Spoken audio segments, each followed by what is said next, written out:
So I'm going to start today's show by walking you through a couple different examples of what product market fit or lack of product market fit feels like.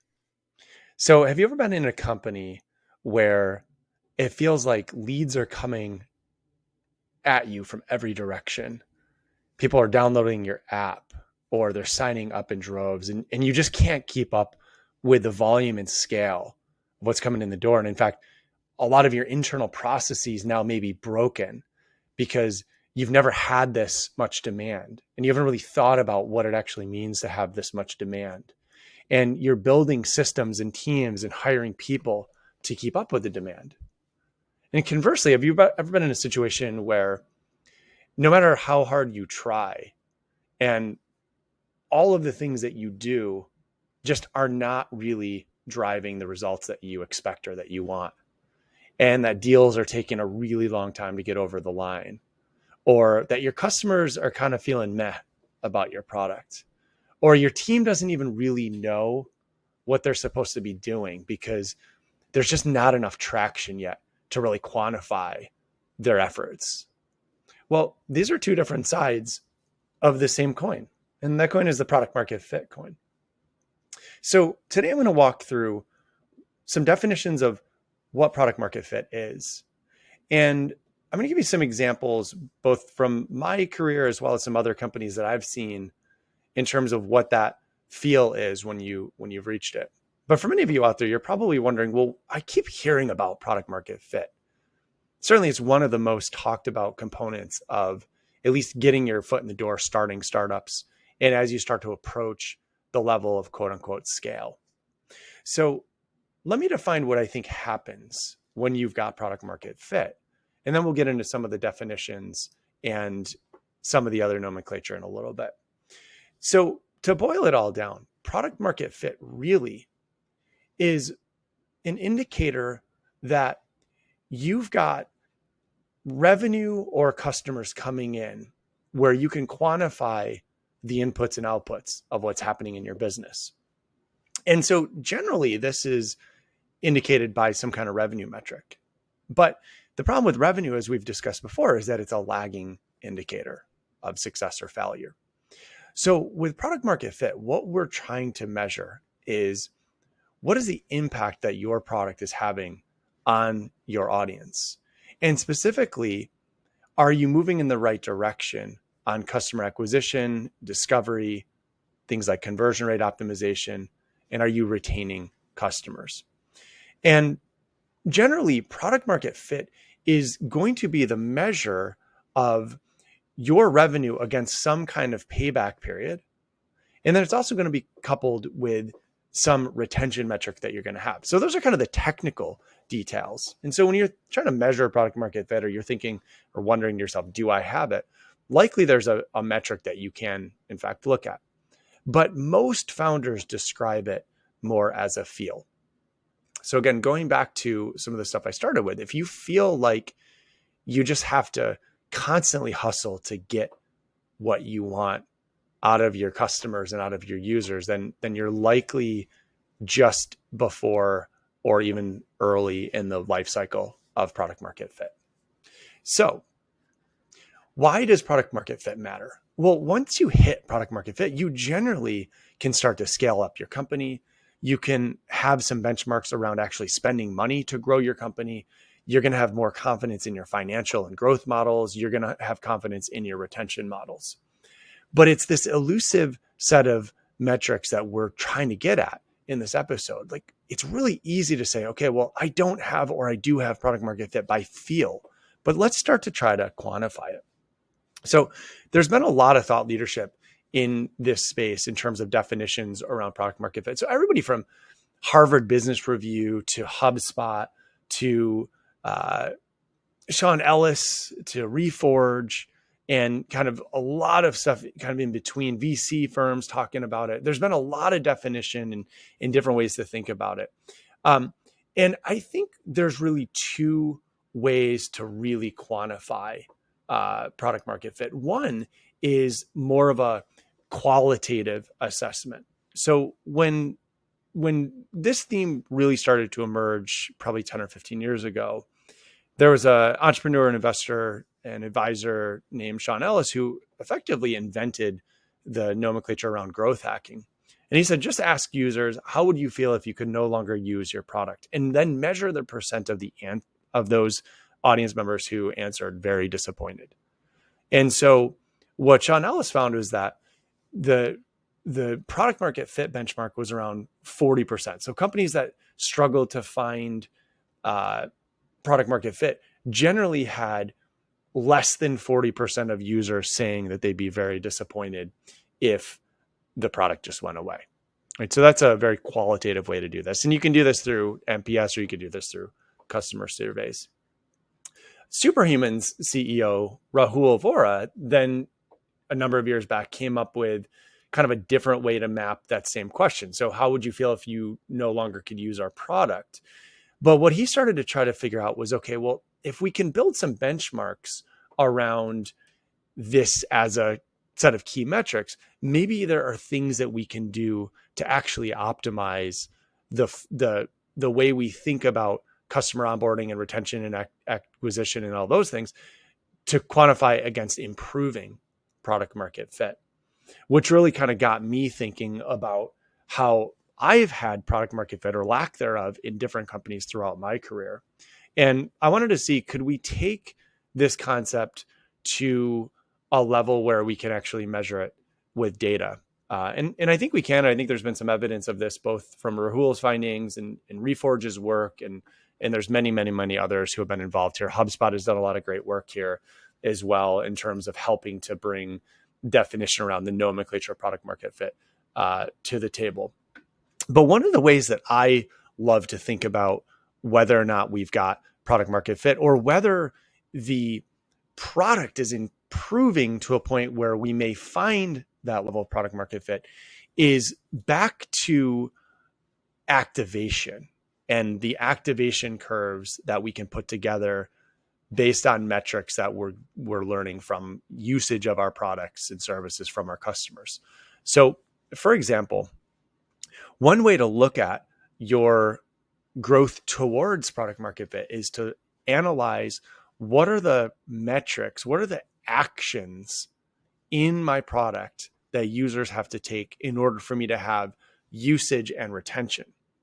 And then you measure the retention against those metrics over time. And so in a previous podcast episode, in some of my teachings, what I'll often talk about are activation curves. And I'll use many different examples, but to use one of the velocity growth examples in the training side of our business, if we can get a company or a founder in using our training content and we can keep them engaged and they actually open our emails and they consume our content more than 2 or 3 times in a month, then that person is likely going to be a retained user. Now, that doesn't mean we've got product market fit or that we don't. What I'm looking for is that metric, is that usage metric getting better over time?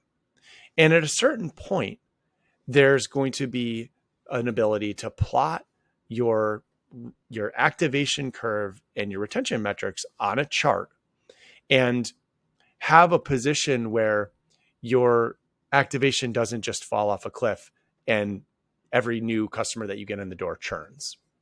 So generally, the other way to think about product market fit from an activation standpoint is that when you've got a core action that you can measure and that core action no longer falls to 0 for a cohort of users, let's say you've got 1,000 users that came in during the month of January, and in June, you still have 400 of those users left.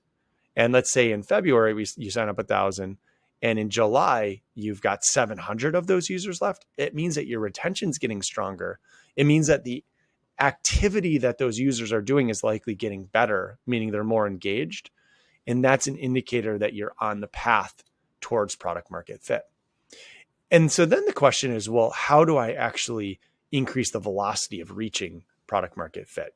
So again, if we define product market fit as a qualitative assessment, so you can use the survey method or you can use a data-driven method, but really what you're trying to figure out is, are customers thrilled with my service and are they telling others about it and are they sticking around? And does it feel like we're getting compounding growth from multiple different avenues? Then we might have it. Well, if that's the end game and you scale from there, well, what are the things that we can do up front to positively impact our ability to get to product market fit? And a lot of this comes back to activation and onboarding and customer acquisition, where what you have to understand goes back to the level of value that you bring to that user when they sign up. And so as a product and as a company, maybe you're a service company, if you're listening to this and you run a consultancy or an agency, or you've even got a human component of what you offer as an adjacent business model to your product. Are you getting better at producing value for that customer base over time? Is your product driving more value? Are you driving more value? And if the answer is yes, what you're going to see is that those activation curves flatten, meaning the core action that you need your user or your client or customer to take in your product goes up and gets stronger over time, so that when you bring new users in, you'll have the assumption, and you'll have data that proves this out, that those customers are going to be more active and engaged and stick around for a longer period of time. So I don't think there's a one size fits all model here, but I would say that as you start to think about, okay, well, maybe in my business right now, it's total crickets and I just don't have volume. Yeah, you're definitely before product market fit. And so then your area of focus likely should be around customer acquisition and really doing a lot of customer discovery. But if you're a startup and you have some traction and it's starting to feel like at any given moment, things can just start to move really, really quickly for you. And if you imagine your company, your scenario with, say, double the users or double the revenue in a relatively short amount of time, and you don't even know how you would deal with that scenario, I would argue that you're on the path to finding product market fit. And so again, this is going to be unique across your different industries. But one way to think about, again, influencing your ability to get to product market fit is around those core and proxy metrics that you need to look at. So if you're a subscription business and retention and monthly paying subscribers is your main metric that runs the business, basically, well, what are the things that the user has to do to ensure that they stick around and they remain a retained customer? And so those are some of the things that I think about, which means that you need to go back to measurement and start to think about putting people into cohorts so that you can understand and learn from their behavior in the data. And so I think there's part art and part science with product market fit. And I think there's beauty in focusing both on that quantitative and on the qualitative side of product market fit, so that you can say, okay, well, in some cases, I feel like my data is just not strong enough, or the inputs that I'm getting from my customers are not strong enough to let me to think that I've got product market fit. But I wanted to read one of the quotes that I saw when I was doing research for this episode. And this is on the First Round Review website blog. And this is a quote from Paul Graham. And here's what Paul Graham said. Paul Graham said, quote, "When a startup launches, there have to be at least some users who really want what they're making, not just people who could see themselves using it one day, but who want it urgently. Usually this initial group of users is small, for the simple reason that if there were something that large numbers of people urgently needed and that could be built with the amount of effort a startup usually puts into version 1, it would probably already exist, which means you have to compromise on one dimension. You can either build something a large number of people want a small amount, or something a small number of people want a large amount. Choose the latter. Not all ideas of that type are good startup ideas, but nearly all good startup ideas are of that type," end quote. So that's interesting, right? So let's dive in on that a little bit. So you can build something a small number of people want a large amount. And so when we're company building, we often think, well, we're going to build this thing and it's going to get massive scale and there's going to be millions of people using it. And I'm going to get to the end state and we're going to be wildly successful. But what Paul Graham and what many, many others, and if you've been an entrepreneur multiple times, you'll know this inherently, that just kind of having an okay idea that kind of gets okay results generally is just it's not going to do it. Doesn't mean you can't build an MVP and put something really raw out there and get feedback. In fact, if you've got such a strong idea that people really positively respond to your raw idea or your MVP, generally that's a good sign. That means that there is potential for this thing that you're building. But if you're working on something for 1 or 2 years and there's no aha moment that those users are getting to, then you may be falling into the scenario where you've built something that maybe a bunch of people are kind of interested in or maybe kind of want, but it never gets them to the point where they would get out their credit card and actually use your product and service. And so one of the things with product market fit, obviously, is to understand how those users are behaving and being able to get to a point where you can scale the channels, but much work has to happen to get to that point where you've got a big enough pain point that you're tackling with your product or solution that even opens up the possibility of getting to product market fit. And look, we need more entrepreneurs doing really innovative things. And I think that often means putting a bunch of bad ideas out there and frankly, trying and failing. That's a whole part of this that I don't think gets enough credit. We tend to look at the wildly successful companies, but if you actually look at the companies that failed, a lot of the companies that failed because they had an okay idea or maybe even a great idea that they just waited way too long to get market feedback on, and they just didn't have the resources, capital, time, or a competitor came on the market and they died. So when we think about product market fit, we're trying to basically pull the future forward. We're saying, well, we want to get to this point where we have strong growth and we have strong retention. We've got strong NPS scores.